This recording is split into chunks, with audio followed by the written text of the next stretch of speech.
Hotel Quimar, localizado na avenida principal de Tramandaí, voltado para o público executivo, possui apartamento com ar-condicionado, frigobar, internet a cabo, garagem fechada, café da manhã diferenciado, sala de reuniões e eventos.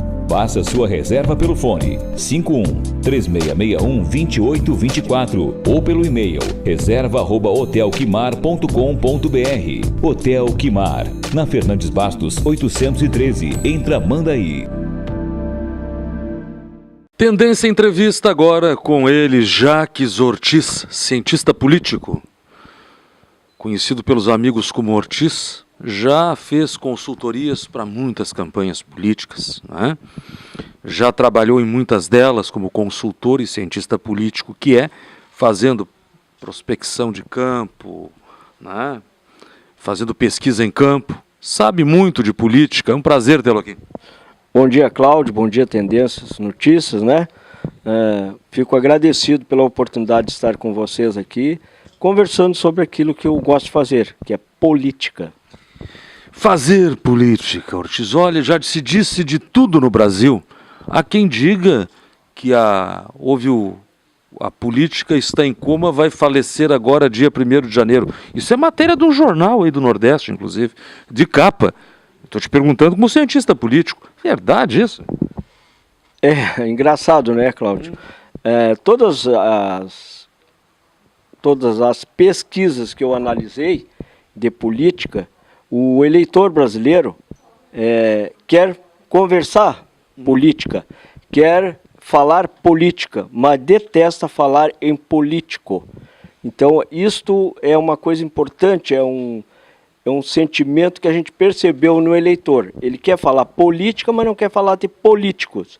E nós sabemos perfeitamente que política é o que nos move, é o que nos gera, é o que nos guia no dia a dia como cidadão, como sociedade. O político é sempre, na sua maioria das vezes, há muito tempo mesmo, troca de sigla, faz as mesmas coisas. Agora o Brasil vive uma realidade nova, né? Houve uma modificação, as redes sociais entraram em ação. O atual presidente da República se vangloria e diz muito bem que não gastou um centavo na campanha. Eu via dizendo, olha, eu gastei muito pouco na campanha política. Primeiro eu sofri um atentado, todo mundo sabe disso, e fiquei em casa.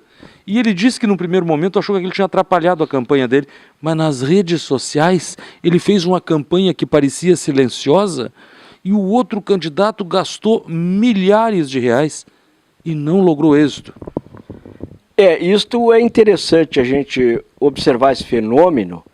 E os políticos tradicionais e os partidos tradicionais têm que observar esta realidade. O que está acontecendo e o que aconteceu nestas eleições? O eleitor foi chamado para o centro das decisões, não através da televisão, do horário político ou do dinheiro, e sim através de um fenômeno que inclusive o próprio TSE ficou batendo cabeça, que as redes sociais têm uma força incomensurável, que ainda não mediram isto. É claro que a rede social ou as redes sociais têm dois lados, né? Tem o positivo e o negativo. Mas ninguém consegue controlar mais essa vontade da população. Foi uma expressão inesperada, não é? A gente via aqueles institutos tradicionais, Datafolha, a Fundação Getúlio Vargas, os caras botavam a pesquisa ali e tal, e tu olhava no dia da eleição, eu estava acompanhando um canal de televisão pelo YouTube, e do lado os caras iam botando, os caras abrindo voto. Era impressionante, a pesquisa estava ali, ao vivo, na hora, milhares de pessoas declinando o seu voto, falando do seu voto, votei número tal, mudou a história da eleição. Vai mudar a história e o rumo da democracia? Olha, Cláudio, é muito interessante a gente fazer uma regressiva deste momento histórico destas eleições. Primeiro momento, nós vamos pensar assim, segunda-feira nós comemoramos 30 anos da nossa Constituição. Essa Constituição que veio com o nome de Constituição Cidadã, ela trouxe no seu arcabouço jurídico uma série de peso e contrapeso. Veja bem que isto, a gente fazendo uma análise mais aprofundada, nós verificamos que dentro desse período de 30 anos já tivemos aí 2 impeachment de presidente da República e um ex-presidente preso, né? E isto tudo é um fenômeno que veio acordar o eleitor, veio acordar a população brasileira, e os partidos e os institutos, eu analisei pesquisa de 5 institutos, e tem 2 institutos que não caiu a ficha de que a percepção do eleitor é outra. Eles não se acordaram disso. E o que acontece? Os políticos tradicionais, os partidos tradicionais, vão ter que se reinventar se quiser sobreviver. A era Bolsonaro está nos trazendo uma sequência de novidades e está nos fazendo ver também uma sequência de situações que há muito tinham ido para o museu. O exemplo é, o Jair Bolsonaro traz consigo, e eu vivi isso, uma série de militares de volta para a vida política. Que no Rio Grande do Sul, inclusive, tem um coronel que foi o segundo mais votado. O filho do Bolsonaro, que também é da área militar, fez 4 milhões de votos, um senador da República. Isso é assustador, né? Ora, 4 milhões de votos. Imagina a legitimidade de um senador desses. Filho do Jair. O atual governador do Rio de Janeiro, pelo PSL, esmagou todas as situações, que agora vai a Israel comprar drone para dar tiro nos traficantes, ou seja, e disse mais esses dias lá, disse que agora vai virar o pesadelo de rumo, disse que o pesadelo descia o morro, agora vai subir. A sociedade queria ouvir isso e queria ver isso. Nas eleições municipais, que foi o grande laboratório para esta pretensa reforma política, a gente já percebia, nós, na área de ciência política, nós já percebíamos uma sensação que o eleitor dizia claramente nas suas manifestações, um tema que estava na pauta, que não era pauta em outras eleições: segurança pública. A insegurança da população, a nossa intranquilidade, nos levava a pensar o seguinte: como alguém vai falar isto? E apareceu o Jair Messias Bolsonaro, nosso presidente eleito, que trouxe para a mesa das eleições, as discussões da pauta, esta questão da segurança pública. Isto foi uma coisa fantástica. Prova disto que o presidente eleito não tinha horário de televisão, tinha 6 ou 8 segundos, se não me falha a memória, não tinha horário de rádio, também de minutos, né? Não tinha dinheiro deste famoso montanha de milhares de reais para o fundo partidário, e mais esta questão do horário político que diz que é gratuito, que não é, nós todos pagamos duplamente isso, então. E aí o que acontece? Elege-se um governador no Rio de Janeiro, um estado falido, totalmente falido, em que o seu governador está preso e toda a sua cúpula, todo o primeiro escalão está preso. Estão presos, né? Estão presos. E o que acontece? Qual é a origem deste governador? Começa que ele é um oficial da Reserva da Marinha e também juiz de carreira. E ele faz estas evoluções aí, só que esta questão do drone é uma questão que não tem muita lógica. Não tem amparo legal, né? Até amparo legal pode ter, porque, segundo ele, tem que se interpretar a lei e não a lei ser interpretada, tem que se interpretar a lei. E isso é possível na defesa da sociedade. Só que, imagina, um drone não é uma coisa que seja possível num conglomerado urbano, né? Não pode. Isto é uma arma lá para um campo de batalha. E eu acho que aí, voltando um pouquinho o tema de segurança, o sniper é o cara que seria mais eficiente que o drone, porque mais barato. Seletivamente sim. Mais barato.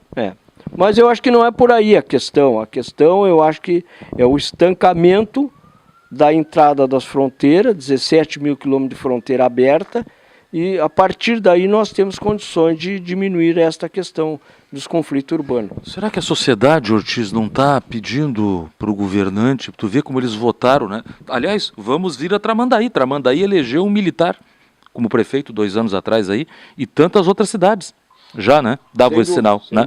Sem dúvida. Militar, né? Um coronel prefeito. O que nos leva a pensar é o seguinte, as instituições militares, assim como a igreja, por exemplo, eram as únicas instituições confiáveis da população. E os militares estavam dentro dos seus quartéis, estavam nas suas atribuições constitucionais, só que os militares começaram a ser tantas vezes questionados que daqui a pouco resolveram sair em campo. E o resultado está aí. Se nós olhar, temos centenas de militares eleitos no Brasil inteiro. Veja o governador de Santa Catarina, era o ex-comandante dos bombeiros. Lá em cima no norte, se não me falha a memória, Roraima, também é um coronel. Aqui nós tivemos o coronel Zux, o mais votado na Assembleia Legislativa do Rio Grande do Sul. E por aí afora.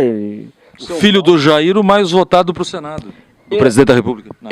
Só que o filho do Jair Soares... do Bolsonaro. Do Bolsonaro, desculpa. Eu estou falando Jair Soares. Nosso ex-governador. Porque ele recepcionou o Jair Bolsonaro quando ele esteve aqui na Expo Inter, ele recepcionou ele. E o que aconteceu? O partido do Jair Soares, do ex-governador, ficou todo arrepiado, né? Porque eles não tinham essa postura. Eles estavam com o Alckmin nas eleições, né? Então, é essa questão. Só que o filho do Bolsonaro, que se elegeu lá senador, se não me falha a memória, ele é do quadro da Polícia Federal. Federal? Sim, Polícia Federal. Essa mudança, que é uma mudança que mais de 50%, mais de 60% da população brasileira concorda com essa mudança. E a gente há muito tempo vê os pedidos das pessoas falando de mas tem que voltar os militares. Bem, eles voltaram de uma maneira que as pessoas não imaginavam que pudesse ser. Não, tem que voltar porque eles vão embarcar no tanque. Não embarcaram no tanque. Vieram na urna. Exatamente. Este momento é um momento também interessante, histórico, que os militares saíram dos quartéis para o parlamento. De urna. Ungido pelo voto do eleitor, porque é aquilo que eu disse anteriormente. São instituições que têm confiabilidade da população, e aí o que acontece? São chamados a isso, e o militar não se curva às suas responsabilidades, né? Como democrata também que é. Ortiz, deixa eu aproveitar para fazer uma pergunta para tu, cientista político. Eu tenho observado assim, tem uma certa dificuldade, parece, de comunicação entre o vice, que é general, e o presidente, que é capitão? Não, eu não percebo essa preocupação. O vice-presidente, o general Mourão, é um homem íntegro, é um homem que tem um extraordinário conhecimento. Não sei se você acompanhou, mas ele deu uma entrevista para o Financial Times, se não me engano, e ele fez um diálogo em inglês fluente, né? Um homem de uma enorme cultura, um enorme conhecimento, só que ele estava, a questão de 6, 8 meses, dentro da caserna. Ele veio de lá e esse trânsito político é complicado. Parece que ele não acordou do sono da viagem espacial ainda. Sem dúvida. O mundo político é um mundo de areia movediça. É mesmo. Então, um cidadão como ele, que é um homem que está acostumado com a caserna, que tem todo um regramento disciplinar, entra nesse mundo aí, é complicado, né? É complicado, porque a gente, até agora, internamente, ele muito pouca visibilidade teve, né? E eu não sei qual é a dificuldade, ele não teria que estar aparecendo mais? Eu penso que não. A função do vice, constitucionalmente, é muito bem específica. Ser invisível. Exatamente. O bom vice é aquele invisível. É que nem o assessor. O assessor, como nós, na nossa área, nós temos o cientista político, o jornalista, o marqueteiro, ele não tem que aparecer, quem tem que aparecer é o candidato. O vice é a mesma coisa, ele tem que auxiliar e tem que ser o seu braço direito sem erguer a sua mão. Esse que é o importante. O eleitor brasileiro, nesses tempos tão diferentes, aliás, não são tão diferentes, né? São tempos que a nossa geração achou que nós não veríamos novamente militares tão próximos ao poder e temos um presidente da República 30 anos depois e, pasmem, como já dissemos aqui, veio de urna, mas vamos falar sobre isso aqui com o Ortiz, cientista político, depois do nosso intervalo. É rapidinho. Chegou a Black Friday Becker. As melhores ofertas do ano em todas as nossas lojas. E uma semana inteira para aproveitar. É para arrasar a concorrência. É Black Friday de verdade. Com o menor preço e a melhor negociação. Ninguém faz Black Friday como a Becker. Só quem tem o maior estoque do sul do país pode vender mais barato e garantir a entrega. Black Friday Lojas Becker. Na loja, no site ou no celular. Estamos de volta aqui com o Jacques Ortiz, cientista político, homem que sabe tudo das questões políticas, né? E antes do intervalo eu perguntava para o Ortiz sobre o rumo do povo. Nunca imaginaram a volta dos militares 30 anos. Depois os caras vieram de urna. O povo fez aí. Isso é um voto apenas de protesto ou isto tem alguma sustentabilidade, eu diria, digamos, partidária, tem respaldo, por exemplo, em alguma ideologia que andava adormecida, porque nós tínhamos uma ideologia totalmente trabalhista e esquerdista, digamos assim, no Brasil, né? Começa lá com Vargas, vem folcloricamente Coronel Brizola, nunca prosperou com ele, mas andou, né? E chegamos agora a Lula com eleições perdidas, eleições ganhas. E aí agora Jair Messias Bolsonaro. Olha, e é muito interessante, isso é matéria que nós temos para muito tempo, para muito estudo, para muito debate, mas uma coisa ficou bem clara. Com relação aos militares que chegaram ao poder, estão chegando ao poder, em grandes números, né? Que não é só isso, nós temos parlamentares da área do agronegócio, empresários, profissionais liberais, o exemplo Minas Gerais é um empresário e é um tema novo para a gente, como o partido chamado Novo também, pela primeira vez elege um cidadão que é um empresário totalmente despido de qualquer conhecimento e vida política, né? Um empresário nato, né? Uma outra questão que é fundamental, nós vemos a força das igrejas também assumindo. Este recado nos diz o seguinte, se nós olharmos o mapa eleitoral do Brasil, como ficou desenhado no momento, nós vamos olhar que nós todos brasileiros, de norte a sul e sul a norte, somos todos brasileiros. Mas se nós olharmos o mapa, está bem dimensionado.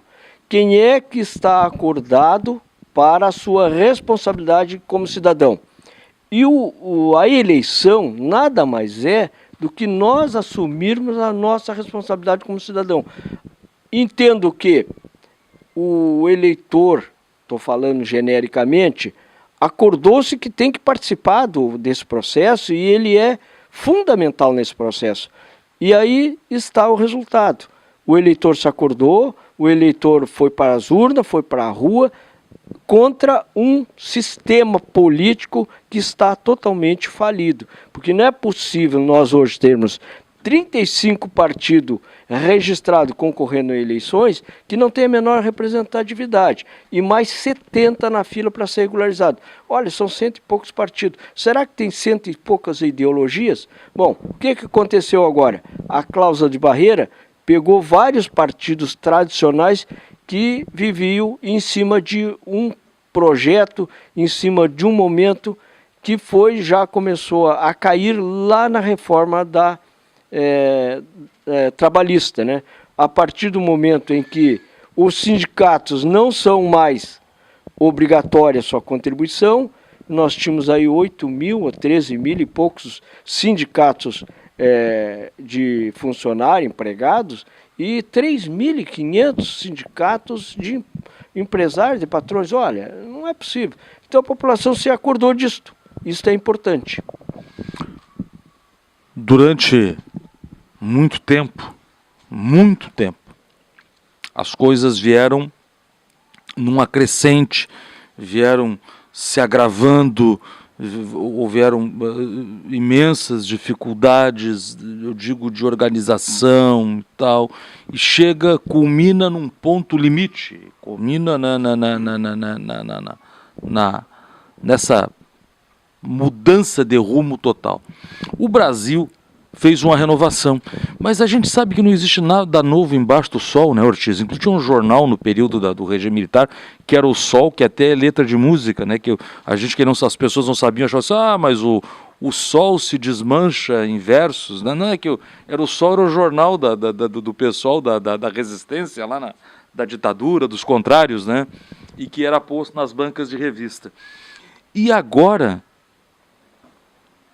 as pessoas que viveram aquele período, eu não vivi, eu sou nascido em 69, mas eu gostei muito, li muito, estudei muito aquilo. Mas o pessoal que viveu aquela época, um dia eu encontrei um deles e disse, olha, não sei, eu sinto aquele ar no ar de novo, mas de uma forma diferente. Não é a mesma coisa. Ali precisava de uma mudança porque a coisa tinha ido para o total descontrole. E agora estava de novo indo para o total descontrole. E aí, a pergunta que eu quero te fazer é a seguinte: outros países europeus, em épocas muito passadas, os seus governantes tiveram um estreitamento com lideranças religiosas da época. O caso da França com o cardeal Richelieu, que, pasme, tem gente que não sabe quem é. O cardeal Richelieu, que se aproximou do rei Luís, da França, e governava praticamente a França. O presidente Jair Bolsonaro, eleito, vai a cultos de igrejas evangélicas e aparece com lideranças evangélicas. O Brasil é um estado laico, de muitas religiões. Isso é bom ou isso é ruim? O Brasil continua sendo, a partir de 88, saiu aquela máxima que nós éramos um país católico. Sim, as instituições públicas tinham crucifixos, né? Exatamente. O crucifixo até não... Muitas tiraram. Muitos tiraram, mas o crucifixo eu acho que nos identifica como cristãos. Como cristãos. Não queira dizer apenas religião. Nos fóruns, escolas foram removidos, né? Nem todos, mas a maioria. Que eu não entro no mérito dessa discussão, mas eu percebo assim, o presidente Jair Bolsonaro já disse que não é evangélico. Quem é evangélico é a esposa dele. Mas ele tem um excelente relacionamento com a igreja e ele tem um viés cristão. Tanto é que tem uma frase, Deus acima de todos, que não é diferente, né? E eu entendo que esta guinada do Brasil, uma guinada interessante, nós temos que olhar um pouco mais longe. Nós vamos olhar onde é que começou isso. Começou lá na Grécia, que a Grécia elegeu um cidadão lá, que eu não lembro o nome dele agora, totalmente ultra-esquerda. E 3 meses depois tiveram que fazer uma nova eleição porque a Grécia entrou para bancarrota, né? E aí veio evoluindo essa direita, centro-direita, com uma guinada da população mundial. Veja os Estados Unidos, né? Nós agora aqui são nações grandes, não são nações pequenas, que tinham potencial, mas que estavam sendo subjugadas por uma questão ideológica, que não é isso. A nação não pode ser ideológica, a nação tem que ser nacionalista, mas não aquele nacionalista de ultra-esquerda ou ultra-direita, não. Nós temos que ter valores, família, valores de instituições sérias, valor de sistema político menos contaminado, porque veja bem, tem coisas que não é possível. Hoje, se nós verificarmos, nós temos o Congresso Nacional, tem 28 mil funcionários. Olha, isso é uma máquina muito pesada. Tem Uma cidade. É uma cidade, maiores que muitos municípios inteiros, né? E nós que sustentamos. Aonde que cabe 28 mil pessoas? Eu conheço, mas não cabe 28 mil lá dentro. Pois é, mas tem 28 mil lá na Folha, né? Mas não cabe, né? Só cabe na Folha. Lá dentro não cabe. Se nós verificarmos, veja bem como o nosso sistema está complicado. Nós temos aqui cadastrado, segundo o TSE, 147 milhões de eleitores. Nossa população é 210 milhões de habitantes. Os Estados Unidos tem mais de 300 milhões de habitantes, tem mais ou menos 200 e poucos milhões de eleitores, e lá, por exemplo, está acontecendo lá as eleições para a renovação, e lá de 2 em 2 anos a Câmara Federal lá. Estão dizendo que ele é um plebiscito para o Trump. São 435 deputados, né? 100 senadores. Nós aqui temos 513 deputados e 81 senadores. E eu penso que o Trump talvez vá perder a maioria na Câmara, mas no Senado ele vai manter. Isso aí e realmente pode ser um plebiscito. Mas é um momento que tinha lá o Barack Obama, que também tinha outro viés diferente. Mas lá tem uma coisa totalmente diferente, que não dá para nós fazer comparações com o Brasil. Lá existem 2 partidos, que são os democratas e os republicanos. E quem elege o presidente é os delegados. Os delegados dos condados, né? Eles dizem que a Hillary ganhou a eleição no voto popular, né? Olha, mas perdeu nos delegados. Perdeu nos delegados, exatamente, porque lá a democracia deles é sólida. Veja que a Constituição americana tem, se não me falha a memória, 8 emendas. Então, veja bem, 200 e tantos anos de Constituição com 8 emendas. Não mudou. Não mudou. Não mudou.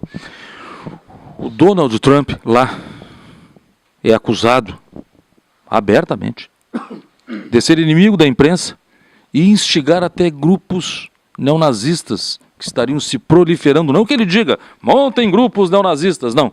Mas eles se sentiram mais livres. E a Ku Klux Klan readquiriu seus membros, que naturalmente no governo Obama, que o presidente era negro, restaram 2 membros dos Estados Unidos, né? Agora estão se reorganizando.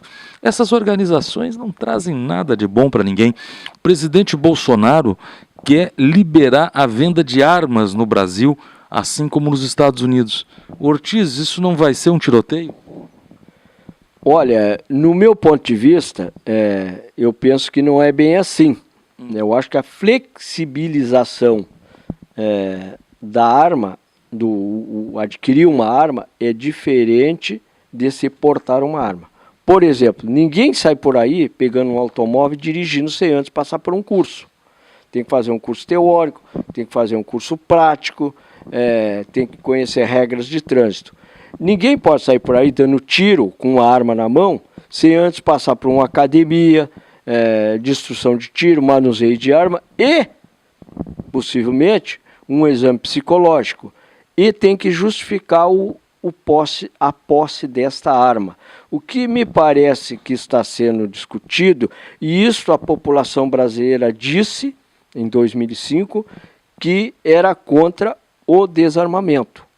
Veja bem, aquele cidadão lá que tem uma propriedade a quilômetro de distância, que é o posto policial fica também a quilômetro de distância, que tem só um policial para fazer o plantão durante o dia. Como ele se defende? A quem ele vai?